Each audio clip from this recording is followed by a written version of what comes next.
I think it's going to be really interesting, especially as technology evolves, as the demands of the employees change and evolve, and as employers need to identify how they can hire, retain, and engage really great workers, that there will continue to be some really interesting evolutions, which I think will maybe, plant a flag on the pandemic to say it was one of the catalysts.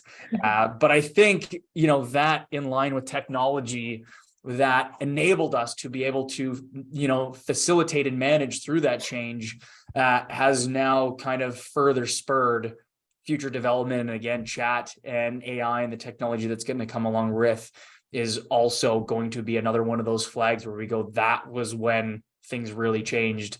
And again, I think we're very much blind often to the external factors that are impacting us until it hits us right in the face. And I think that boomer aged workforce that is in the process of transitioning out is very quickly going to hit everybody in the face and go, companies better have their succession plans in place. You better have a clear pathway of how you're going to engage and attract the new workforce and combat the dynamics and changes as the new workforce enters the space, and what they're going to ultimately be looking for in terms of how they want the employer to show up for them, or if they're even going to be employees.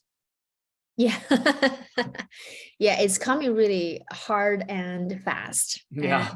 And so I think in next 5 years, a lot of baby boomers will retire.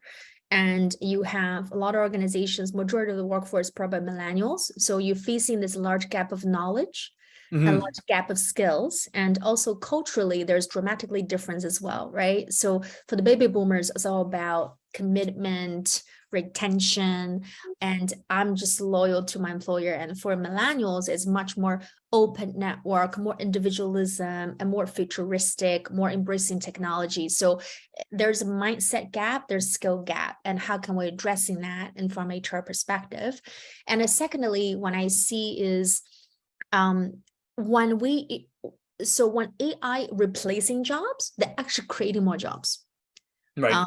So I highly recommend everybody, able to see this show, to go to create a ChatGPT account and just ask simple questions, interact with the ChatGPT, starting to educate yourself on what technology going to help you elevate you. So in the future, when you're a small business owner, you probably hire a marketing assistant, right? You have to hire product assistant, hire all these different junior people or operational people, and consider ChatGPT in 2 to 3 years can do all of that for you. Guess what?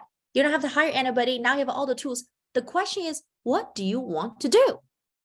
What do you want to do? That is the hardest question. So now the hardest question for individual as well as the company is how can I go make more money? Yes, don't worry about it. There's money always to be made. The most important thing to ask is, what do you want to do? And the company, what purpose do you serve? That's the most difficult question. I think this is more than ever put in front of our face to figure out what our gift is. And also be authentic about it. If you're good at something, you're not good at something, be authentic about it. And understand with all intricacy of this universe. That's why we're work together, not in competition, in collaboration. So the collaboration will go beyond the traditional organization walls. This will become a community collaboration. Instead of competition, people really coming together. I really see that abundance coming into our society.